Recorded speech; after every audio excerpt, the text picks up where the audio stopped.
I had prayed for a little girl for as long as I could remember. I could feel instantly that father-daughter connection. On August 12, 2015, Matthew and Carissa Hatfield welcomed their third child, Paisley Novella, into the world. I can't describe that feeling that you're just overwhelmed with emotion. Like, this is my family. This is exactly what I hoped for. But over the next few days, the couple noticed that Paisley had a crooked smile and couldn't fully close her left eye. In the back of my mind, I just thought, we're gonna get her checked out and everything's gonna be fine. It's just gonna go away on its own. But it didn't. And at her 2-month checkup, pediatrician Charles Kelly had reason for concern. We thought, and it's very common, that there was just a little minor injury at birth. You know, forceps can constrict the face and the head, and kind of nerves are just temporarily damaged. So we thought it was that. But at 2 months, it should have resolved. Dr. Kelly referred Paisley to Cincinnati Children's Hospital for an MRI. After 2 MRIs, doctors told the parents she needed a CAT scan. Right then and there, my heart dropped. What is it? Like, what's going on? That's when I'm like, okay, they saw something. It can't be anything good. The phone rang and immediately I picked it up and she was like, she has a mass. It's invading her brain. It's compressing her facial nerve. It had already deteriorated her skull. I ran down to Matt's office and I'm just like, she has a tumor. To see the look on his face, to not know what was gonna happen. I'm gonna have to bury my daughter, and I don't know how I'm gonna do this. The mass had spread to her sinus cavity, eye socket, and middle ear. The best case scenario, you take the tumor out, and then there's a lot of rehab, there's a lot of therapies, there's reconstructive surgeries, neurological deficits, cognitive deficits, physical deficits. The worst case scenario, I was thinking, you know, this could be a malignant, aggressive tumor. She could die. That weekend, they reached out to the only one they knew could help. All I did was beg God, God, please don't let my baby die. Just please don't let her die. Please don't take my daughter away from me. If anything, you know, let me trade places with her. Through those desperate prayers, Matthew found the strength to trust God.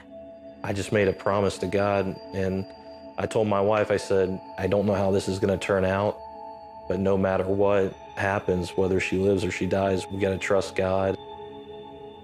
He's like, he's still good. No matter if he takes our baby away, there's a reason. There's always a reason. And there will be good out of it. As a mom, I was just like, I cannot say those words. But that Sunday, she found hope when her church gathered around her family to pray. I felt like at that moment, everything's gonna be fine. Everything's gonna be just fine. I was just at peace that passes all understanding. I remember coming to that point and finally just saying, like, God, either way, you're good. Monday morning, November 23rd, just a few days before Thanksgiving, the Hatfields got another call. Paisley needed emergency biopsy surgery.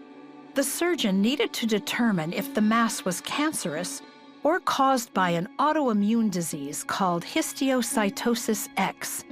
Either one would be fatal. I was literally visibly shaking. I didn't know how much I could take anymore. Again, they got a word of hope, this time from the anesthesiologist who carried her away. He was like, I had a talk with God this morning about Paisley. He's like, she's gonna be just fine. And so at that moment, it's reassurance that God's got this. They were told the surgery would take 3 hours, but just 45 minutes in, the surgeon called Matthew and Carissa into a consultation room. As soon as he opened the door, he just started shaking his head. He's like, your prayers must have worked. There was nothing there. nothing. And the smile on my face, I was just like, what? Are you serious? Like, oh my gosh. And immediately, you know, we just praised God, and we both started crying and just could not believe what the doctor was saying. Somehow between Friday and Monday morning, this large tumor, probably the size of a walnut or bigger, disappeared. They had no medical explanation for it. That same week, the Hatfields celebrated Thanksgiving with Paisley in their arms, and they knew exactly who to thank. Who but God could do such things as these, you know? Who but God? A lot of people were saying, you know, it's the hospital's fault. They had faulty scans. I just said, hey, they did an MRI and a CT. It was there on both of them. We did a follow-up after that. It was gone. I mean, this is truly the power of prayer. No one else but God could take that tumor away. Best Thanksgiving ever. One that we'll never forget for sure.